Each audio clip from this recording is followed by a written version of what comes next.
Cowboys don't cry. As jy val, moet jy gou weer opstaan. Dis nie hoe jy begin nie, dit is hoe jy eindig. Daar's altyd 'n silwer randjie aan 'n donker wolk. Cliché op cliché op cliché. En eintlik is jy horende doof en sienende blind, want jy's moeg, keelvol en nie meer lus nie. Goeiemôre, goeiemiddag, goeienaand kykers. Baie welkom by die 10de episode van Kom Speel Saam. Ek is Marissa Smith. En wat 'n voorreg is dit nie om al vir 10 weke saam met julle te kan gesels nie. Voordat ons met die program begin, wil ek net ons hoofborg, Nadvin Finansiële Dienste, bedank. Gaan besoek hulle gerus op Facebook of op Instagram. En dan wil ek ook net vir Tony van Tony's Pizza bedank.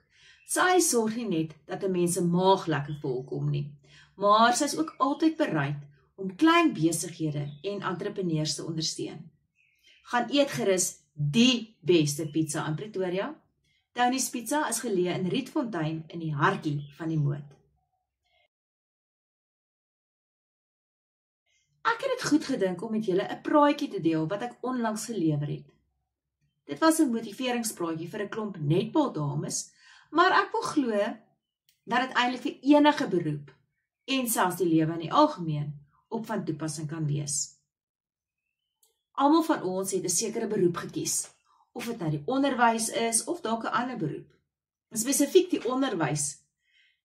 Het jy dit gekies omdat jy 'n passie het vir kinders? Jy wil iemand leer, jy wil hulp verleen, jy wil elke dag 'n verskil maak. Niemand het regtig vir al onderwys gekies met die idee van jy gaan sakke vol geld maak nie. So, jy begin met sterre in jou oë by jou eerste skool in hierdie geval. Die hele Desember vakansie gebruik jy jou sakgeld en selfs 'n bietjie van jou ma se geld om jou nuwe klas mooi te maak. En dan stap jy die eerste dag by jou nuwe werk in. Jy's gereed vir wat kom. Jy weet alles, dink jy? Net om te hoor in jou heel eerste personeelvergadering, jy gaan netbal afrig. Jy wat na 'n traumatiese ervaring toe jy 6-7 jaar oud was by mini-netbal, hoog en laag gesweer het dat jy ooit weer iets met netbal te doen wil hê nie. Jy moet mini-netbal afrig. En nou wat nou? Aan die ander kant, ek weet dit is baie 'n narratief. Maar daar is ook dames wat byvoorbeeld in hierdie geval wel 'n passie het vir netbal. Sy was dalk al skool se toppresteerder. Sy was die ene wat graag altyd ekstra geoefen het en daarom nou as onderwyseres en afrigter wens sy vir meer oefentyd. Sy wens vir beter toerusting, meer gedrewe speelsters. Sy wil so graag op 'n netbaltoer gaan of sy wil probeer om 'n ekstra netbaltoernooi te reël en die dogters bloot te stel en meer geleenthede te bied. En dan sê die hoof, nee, geld is 'n uitdaging. So, dit is die ander kant van die muntstuk en dit is self ook 'n uitdaging op sy eie. En nie almal dink so daaroor nie. Wat sien die punt is, uitdagings bly uitdagings. Maak nie saak wie, wat, waar, hoe nie. Uitdagings gaan ook altyd al wees. Of dit nou op die netbalbaan is, in die klaskamer, by jou spesifieke werk, of sommer net in die lewe in die algemeen. Ek kan nie vandag kom met een of ander kitsoplossing of een of ander slim plan nie. Maar wat ek wel kan doen, is ek kan julle 'n bietjie pitkos gee en hierby Kom Speel Saam waar ons spesiaal op skole sporte fokus, dink ek is dit belangrik om perspektief te behou. En daarom dink ek kan 'n bietjie pitkos 'n lang pad gaan. So, luister 'n bietjie na hierna. Ons uit die onderwysagtergrond is geneig om altyd terug te val na die ABC, maar in die lewe ook eintlik maar want lees bring ons plekke. So, ek koppel dit graag dan aan die ABC. A staan vir aanvaarding en aanpasbaarheid. Jy is nou by hierdie skool, jy is nou by hierdie werk. Jy het nou die opdrag gekry van netbalafrigter of een of ander spesifieke rol wat jy by jou nuwe werk moet speel. Nou hang dit af van jou, hoe jy dit gaan aangryp en aanvaar. En sodra jy dit gedoen het, dan kom die aanpasbaarheid. Jy pas jou pakkie aan by dit wat jy gekry het, en meer nog, jy laat die pakkie by jou aanpas. Kom ons sê nou maar in die geval van netbal. Sodra jy nou byvoorbeeld die situasie aanvaar het, jy moet nou netbal afrig, dan is dit nogal 'n ding van, wat gaan jy nou met hierdie netbalspan doen? En hoe gaan jy dit benader? Hier ergens in my 2de jaar van skoolhou, het my hoof om een of ander rede besluit, dat ek moet begin landloop afrig in plaas van sagtebal. Nou ek weet nie wie van julle is vertroud met landloop nie, maar wanneer ons nogal bietjie later in diepte daaroor gaan gesels in een van ons volgende programme, dan sal julle sien dit behels Vrydagmiddag op vreemde plekke. Soos byvoorbeeld Rooiwal kragstasie op pad Brits toe buitekant Pretoria. Ek weet nie wie van julle was al daar nie, maar Rooiwal kragstasie het baie stof, veral wanneer die Augustuswinde werklik waai. So dit is nie eintlik die lekkerste ding om op 'n Vrydagmiddag te doen, saam met 'n spul kinders wat gaan hardloop, om op 'n stuk grond te sit en te wag dat die maats nou hulle 2 of hulle 3 kilometer ver moet hardloop en dan gemotiveerd bly nie. Maar ek het 'n ouer kollega gehad en daai tikkie wysheid het ek by haar geleer van, kom ons benader dit op 'n ander manier. So ons het begin grappies maak. Ek en sy het begin die maats op 'n ander manier benader. Ek en sy het begin om mekaar te spot, snaakse gesigte te trek en sommer net regtig waar grappies te maak. En weet julle wat? So het die Vrydagmiddag eintlik baie vinnig verbygevlieg. En eintlik gou was dit nie so erg om by 'n landloop byeenkoms te wees nie. Die oefening was een ding, maar die byeenkomste self, dit het vinnig verbygevlieg. En daarvoor sal ek haar altyd dankbaar wees om daardie tikkie wysheid oor te dra van, hoe benader jy 'n spesifieke situasie? Hoe pas jy aan? Hoe aanvaar jy dit? En wat doen jy dan daarmee? En dit bring my dan by die tweede punt van die ABC. En dit is dan hierdie ding van besluit, om 'n besluit te maak. Sodra jy dan nou jou, kom ons sê lot of omstandighede aanvaar het, lê die besluit by jou om keuses te maak. Jy besluit hoe gaan jy dit benader. Jy besluit hoe gaan jy hierdie spesifieke situasie aanpak. Kom ons sal weer, sê nou maar jy's 'n netbal afrigter en ewe skielik het jy 'n onder 10 spannetjie. Jy besluit, gaan jy hierdie onder 10 span verskree vir elke liewe fout wat hulle maak? Of gaan jy haalbare doelwitte stel? Gaan jy dalk sê, kom ons fokus op klein oorwinnings? Gaan jy dalk liewerser kyk, hoeveel doele per helfte kan ons aanteken vandag? Hoeveel minder voetfoute kan ons maak en kom ons kyk hoe min hanteringsfoute kan ons maak? Gaan jy liewerste doelwitte stel van, kom ons kyk hoeveel keer kan die verdedigende vleuel of VV soos ons praat, hoeveel keer kan sy die bal onderskep? Of hoe akkuraat is my doele en wat is die doelpersentasie? En gou-gou, wanneer 'n mens hierdie klein oorwinnings aan begin bymekaar tel, skep jy 'n positiewe kultuur in jou span. En voordat jy weer sien, is hierdie spannetjie uiters kompeterend, want jy het 'n positiewe kultuur geskep. Jy het begin fokus op dit wat eintlik saak maak en so aan hulle selfvertroue gewerk. En ek dink dit kan regtig waar in toepassing wees vir enige werk, nie net noodwendig as afrigter of as onderwyser nie. Veral kinders het altyd potensiaal. Die vlak verskil net. En hoeveel moeite jy insit, verskil net. So as jy vandag 'n onderwyser is en jy luister na hierdie program, weet net, kinders het altyd potensiaal. Dit hang net af van die vlak. So sit daar die moeite in, jy gaan die beloning kry. Jy gaan definitief daar iets uitkry. Dan natuurlik is die volgende ding wat ek daarby kan sê, besluitneming is nie altyd so maklik nie en ek het dit self al in my eie lewe ervaar. So ongeveer 3-4 jaar terug het ek na 'n lang ruk wat ek glad nie atletiek afgerig het nie. En nou moet ek ook vir julle sê, toe ek atletiek afgerig het, het ek verspring afgerig, behalwe nou vir my kort landloop loopbaan, het ek glad nie gefokus op byvoorbeeld worpe nie. En hier moet ek begin diskus afrig. Ek word gevra om diskus af te rig, want die persoon wat oorgee tree af en hy voel hy kan dit aan my toevertrou. Dis nogal baie. Ewe skielik het jy hierdie verantwoordelikheid om hierdie persoon se amper sy legacy, met die gebrek aan 'n beter woord, oor te dra en mee aan te gaan. En jy weet eintlik niks van diskus nie. Nou, kom ek wees vandag eerlik met julle. Die 3-4 seisoene wat ek toe nou begin diskus afrig het, en my regtig waar daarin gegrawe het, was dalk van die mees bevredigendste atletiek seisoene in my lewe. Nie net oor die feit dat die atlete tog presteer het nie, maar die emosionele band wat ek en die kinders gevorm het, is van onskatbare waarde, en ek dink nie ek sal dit ooit verloor nie. Ek hoop nie ek verloor dit ooit nie. En ja, dit het gemaak dat ek 'n hele paar YouTube video's moes gaan kyk het, om seker te maak dat ek die regte goeders wil demonstreer. Maar so was dit daardie besluit wat my gedryf het om hiervan 'n sukses te maak. En dan die C, en hierdie is absoluut persoonlik, so alles vir my kom in die lewe terug na Christus en na Christendom.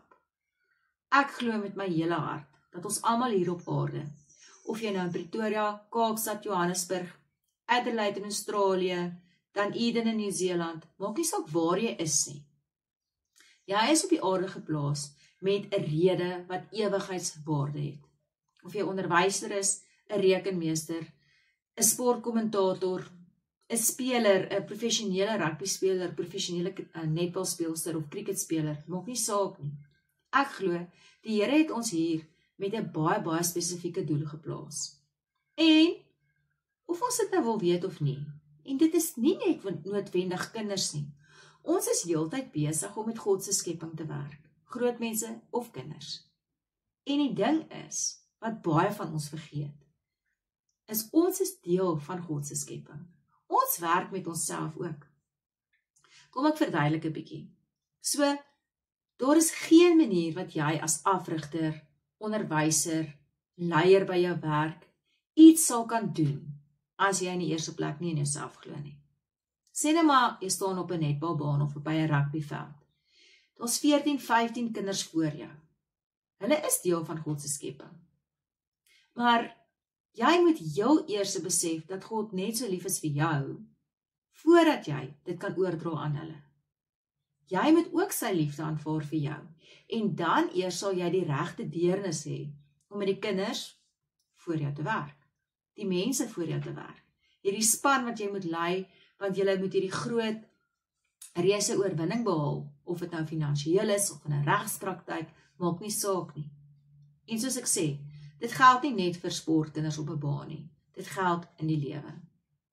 So, dames en here, wat ek dink ek vandag vir julle probeer sê, is dat 'n mens 'n spesifieke doel het. Ons lewe het baie fasette, buite die skool, buite die werk, binne die skool, binne jou klas, jou netbalspan, 'n ander sportspan, jou span by die werk. Dit vorm alles deel van wie jy is. En ek dink baie kere gee ons so maklik geld uit op goeder soos, ek dink nou byvoorbeeld aan naels of hare. Een van die dae is dit Black Friday en ons wag vir daardie spesiale aanbiedinge. Gou bestel ons ietsie op Shein of Temu, want dit is dan nou so goedkoop. En ons spandeer soveel aan die uiterlike. En ons vergeet van ons binnekant. Hoe hou jy jou gedagtes positief? Hoe hou jy jou gees gesond? Ons almal is verskillend en dit is belangrik dat jou innerlike ook belangrik vir jou moet wees. Jy moet na jou innerlike omsien. Anderser word jy daardie spreekwoordelike klinkende simbool. Ek wil julle werklik waar aanmoedig. Ontdek wat jou laat tik. Gee aandag aan dit wat jou tank vol maak. Want jy gaan ekstra energie nodig hê. Jy het nodig om energie oor te kan dra aan die mense by jou huis. Jou man of jou vrou, jou kinders. Jy het nodig om dit oor te dra by die werk, of dit nou as onderwyser by jou klas is met daai klaskinders, of jy nou 'n CEO by 'n groot maatskappy is. Jy het nodig om daardie energie oor te dra. Jy het nodig om jou span op te bou. Want onthou, dink 'n bietjie mooi daaroor. Nie eers 'n Ferrari kan sonder brandstof ry nie. So, dink aan jouself ook. Werk aan jou innerlike ook. En dit is belangrik. Want, weet julle wat? Ja, ons vier een van die dae het ons 'n wonderlike Kersvakansie wat voorlê. 'n Wonderlike tyd om saam met ons families en ons vriende, mense wat vir ons belangrik is, te spandeer. 'n Heerlike Desembervakansie. 'n Tyd van herlaai, 'n tyd van rus, 'n tyd van 'n bietjie tot stilstand kom. En ek wil jou aanmoedig. Hoekom nie 'n video op YouTube kyk van byvoorbeeld jy as netbalafrigter om 'n paar nuwe netbal idees te kry nie? Van jou as leier by jou werk, 'n paar TED Talks te kyk oor leierskap in jou werk. Net om jouself te verryk, net om jouself 'n bietjie daardie ekstra bietjie brandstof te gee, om te gaan oordra wanneer Januarie weer aanbreek. Dit is nie so erg om op Instagram net na allerlei grappies te kyk nie. Gaan kyk 'n bietjie oor netbal of oor rugby of wat ook al jou belangstelling is. Lees, verryk jou brein. Dit gaan soveel beter wees vir jou op die einde van die dag. Want onthou, jou span, in jou klas, by jou werk, maak nie saak waar jy is nie.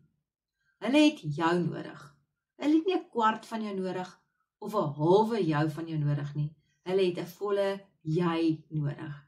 En daarom is dit belangrik dat jy besef, jy tel en jy maak saak. Ek wil graag afsluit met 'n kort storie. 'n Dame het saam met haar pa gery en hulle het in 'n storm beland. 'n Groot reën donderweerstorm. So hulle is op die pad, dit reën verskriklik erg. En die dame, jongerige meisie, kyk op na haar pa, vra vir haar pa, pa, moet ek aftrek? Moet ek liewerster aftrek? En haar pa sê vir haar, nee, hou aan ry. En sy ry nog seker so amper 'n kilometer verder, maar dit reën al hoe erger en weer vra sy vir haar pa, pa, moet ek stop? Moet ek aftrek? En haar pa sê vir haar, nee, gaan nou ry. En so begin sy sien hoe trek die ander motors af. Selfs later sien sy hoe trek van die groot 18-wiel vragmotors af. En sy vra weer vir haar pa, pa, moet ek aanhou ry? En haar pa sê vir haar, hou aan ry, moenie aftrek nie. En na wat vir haar 'n ewigheid gevoel het, maar eintlik net 'n kilometer of wat was, begin die reën ophou en die son kom uit. En so teen die bult sê haar pa vir haar, stop, trek nou af. En sy sê vir haar pa, maar pa, die reën is nou verby. Die son skyn, hoekom moet ek nou aftrek? En haar pa sê vir haar, trek af, klim uit die motor en kyk terug. En toe die dame, die meisie dit doen, sien sy waar die storm nog woed. Sy sien waar die karre nog stil staan.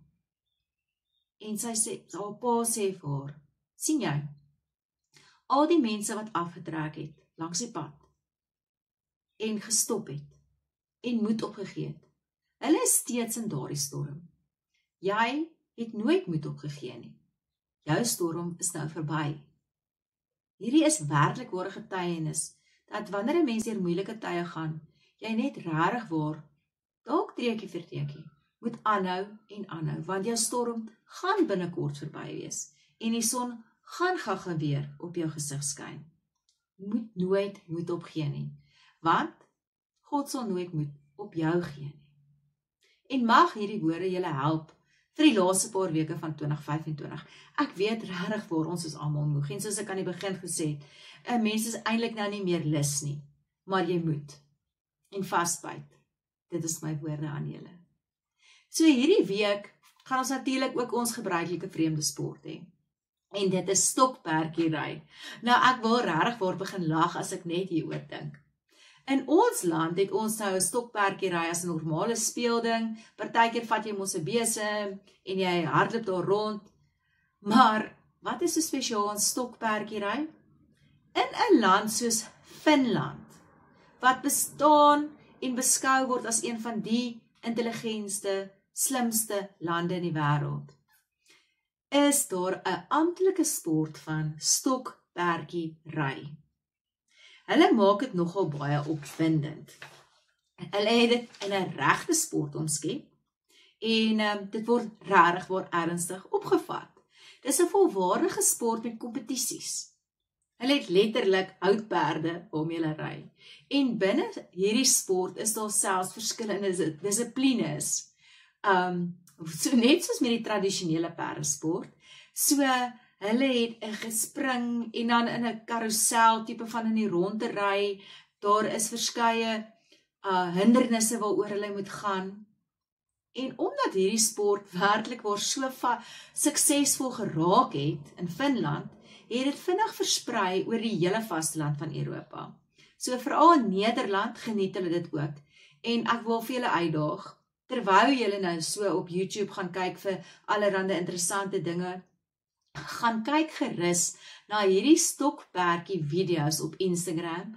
Glo vir my, jy gaan heerlik lag en dit gaan absoluut jou dag maak. So dit, liewe kykers, op daardie noot was dit ons eindfluitjie wat geblaas het vir ons 10de episode van Kom Speel Saam. Vereers gaan ons ook nou 'n bietjie vakansie hou, maar ons sal vroeg in die volgende jaar gaan ons programme hervat met dan nou 'n tweede seisoen met al die nuutste skole sportnuus en sommer nog baie meer. Hoopelik gaan ons met baie slim mense en baie interessante mense gesels en ons program verder neem. Intussen wil ek julle aanraai, kyk gerus elke donderdag aand na Sportgrond, waar Louis Hatting en Henny Koortsen met allerhande interessante legendes uit Suid-Afrikaanse sport gesels. Dit hou mense kop ook lekker aan die gang. Weereens, baie dankie aan Nat van Finansiële Dienste en ook Tony's Pizza. Gaan ondersteun hulle gerus. En dan, tot 'n volgende keer. Bly gesond en geniet wat julle doen.